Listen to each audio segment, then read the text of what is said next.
La mort est là, toute proche. Après ma mère puis ma sœur, mon tour va bientôt venir. Pourtant je ne suis pas malade. Ce qui me tue, c'est la peinture. Dans la forêt, cette nuit-là, elle fit de moi ce que je suis aujourd'hui.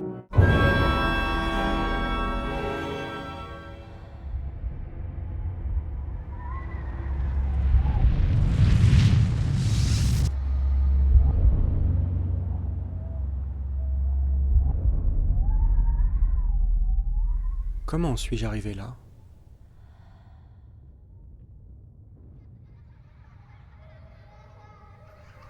Enfant, j'étais constamment malade. Ma mère a dû se résigner à me retirer de l'école.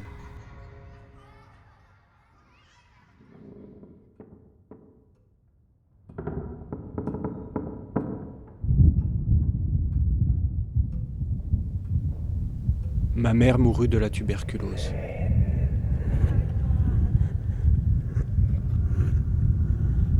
Sophie se mit à cracher du sang.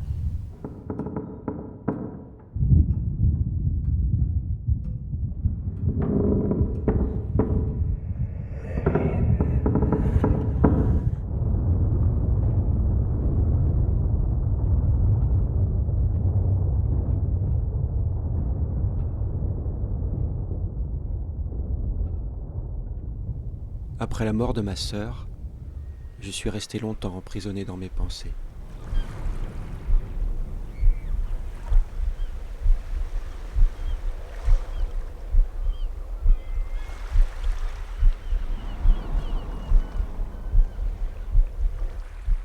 Puisque Dieu a cru bon de tuer ma famille, pourquoi ne pourrais-je pas me nourrir de leurs âmes et les coucher sur la toile?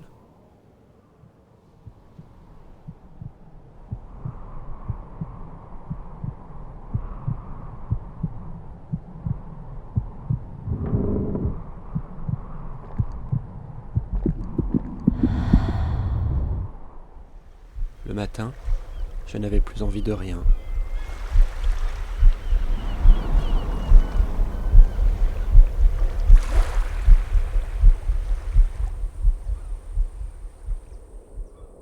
J'étais vidé de ma substance vitale.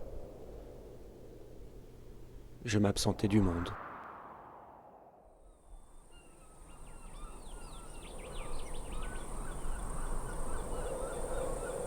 Jusqu'à ce soir où j'ai décidé de me traîner au bal.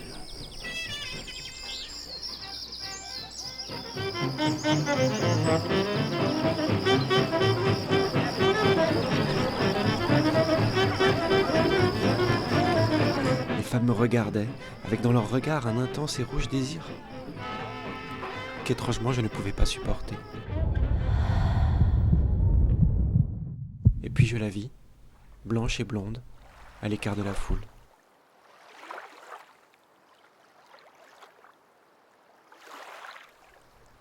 Elle s'appelait Tula.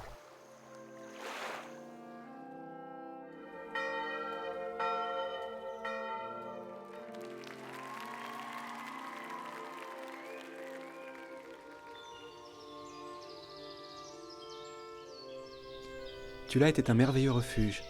Elle me faisait tout oublier, elle m'apaisait, m'apportait de la tranquillité, ce qui rendait mes tableaux insipides et vulgairement béats. Étais-je uniquement capable de peindre dans le tourment? De toutes ces peines accumulées, il fallait bien que j'en fasse quelque chose, que grâce à elle je m'accomplisse.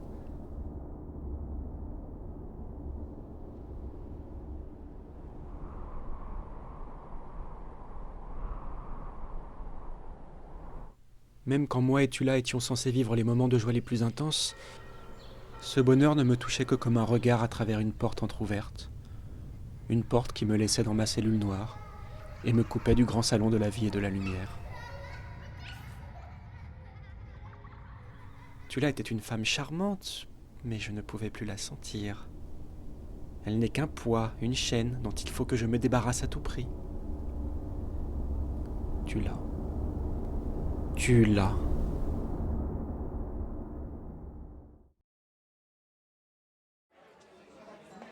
Dieu était mort, Marx était mort, et moi-même je ne me sentais pas très bien.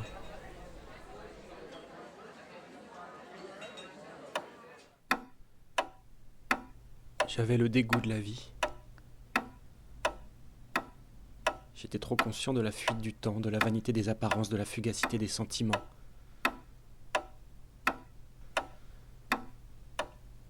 Je m'avouais enfin à moi-même ma véritable nature. J'acceptais ma différence. Le bonheur, la vie de couple et la lumière du soleil n'étaient pas faits pour moi. J'étais désormais conscient de ce qu'il me fallait devenir. Plus je m'enfonçais dans la forêt, plus je me retrouvais face à mes démons. Ce soir-là, ils se matérialisèrent en la plus terrible des formes, la peinture. J'étais pétrifié, pâle comme un linge. J'étais hypnotisé par la beauté de ses traits, ses nuances de rouge.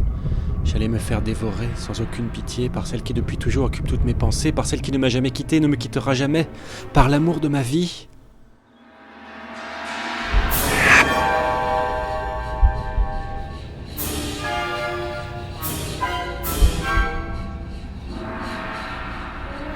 Je la laisse me prendre. Je m'abandonne à sa bouche vorace et pulpeuse.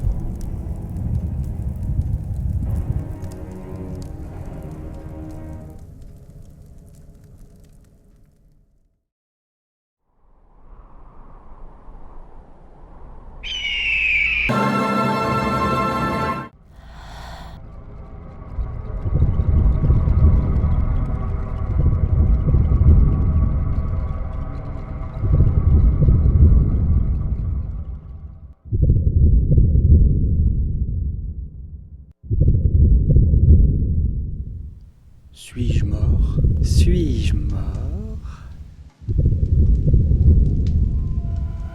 Mes sens n'ont jamais été aussi alertes. Je vois tout, j'entends tout. Am I gonna kick off? On ne devrait plus peindre d'intérieur, des gens en train de lire, des femmes à leur tricot. On devrait peindre des êtres qui respirent, sentent, souffrent et aiment. Je la badigeonne, je la souille. Je couche les ombres et les formes sur la toile. Je me mélange à elle. Je peins les lignes et les couleurs qui émeuvent mon œil intérieur. Je me mets à effacer les décors pour aller au plus près de l'émotion, épurer jusqu'à l'extrême, abolir les perspectives.